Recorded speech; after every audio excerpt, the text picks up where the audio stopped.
En novembre 1966, Modibo Keïta, président de la République du Mali, sa mère allait au pèlerinage à la Mecque avec sa sœur aînée, Hawa.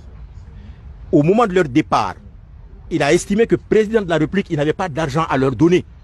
Il a envoyé une lettre précisément écrite le 24 novembre 1966 qu'il a remise à sa mère quand elle allait au pèlerinage pour demander à l'ambassadeur du Mali en Arabie Saoudite, Abdelwahab Doucouré, de lui prêter 60 000 francs maliens à remettre à sa mère, et à la fin du mois, quand il va avoir son salaire, il va lui rembourser ça. Voilà ce que Modibo a fait, président de la République du Mali. Quand il y a eu l'éclatement de la Fédération du Mali, en 60, les Sénégalais ont envoyé beaucoup de Soudanais. D'autres aussi ont accepté de venir parce que vraiment ils avaient estimé que ça a été un affront contre le Soudan. Ils sont rentrés. Le quartier qu'on appelle Wolfobou, là, c'est là-bas que les premiers ont résidé. C'est pourquoi on appelle Wolfobou, c'est-à-dire le quartier des Wolofs. Ce sont les Soudanais qui ont été renvoyés du Sénégal qui sont venus.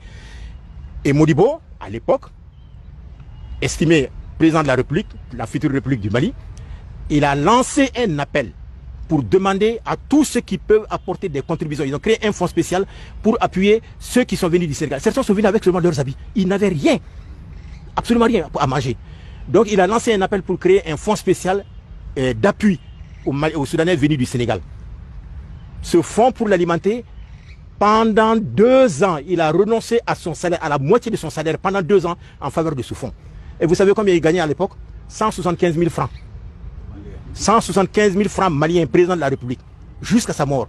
C'est 8 années au pouvoir, 8 ans, de 60 à 68.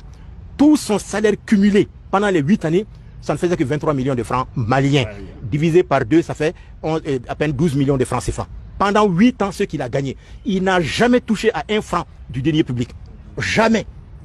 Mais aujourd'hui, vous voyez, le président qui est parti, il avait 150 millions, prime seulement, hein, ses indemnités de défense mensuelles chaque mois, ça n'a rien à voir avec son salaire. Son salaire, c'était près de 4 millions de francs CFA.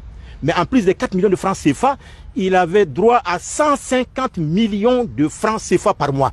S'il veut qu'il mette le feu à ça, on ne va jamais contrôler. 150 millions plus son salaire. Donc il avait 154 millions par mois. Alors où est-ce qu'on va? Dans un pays où vous êtes tous là, peut-être la plupart d'entre vous, c'est des chômeurs. Vous avez terminé vos études. Mais cet argent-là, ça aurait pu créer des emplois pour tous. Et si vous restez assis les bras croisés, je ne le souhaite pas. Associez-vous à ceux qui ont lutté pour le changement. Sinon, si vous laissez le champ à d'autres vautours qui sont en train de s'organiser pour essayer de tromper les militaires, vous allez avoir des situations pires que ce que vous avez vécu sur Ibeka. Donc mobilisez-vous autour du M5. Mobilisez-vous autour du M5 pour que jamais au Mali on ait à notre tête des gens qui ne songent qu'à eux-mêmes, qu'à leur famille, plutôt qu'au pays. Donc moi je pense que s'il y a un message à vous lancer, à donner, c'est un peu ça, hein, vraiment.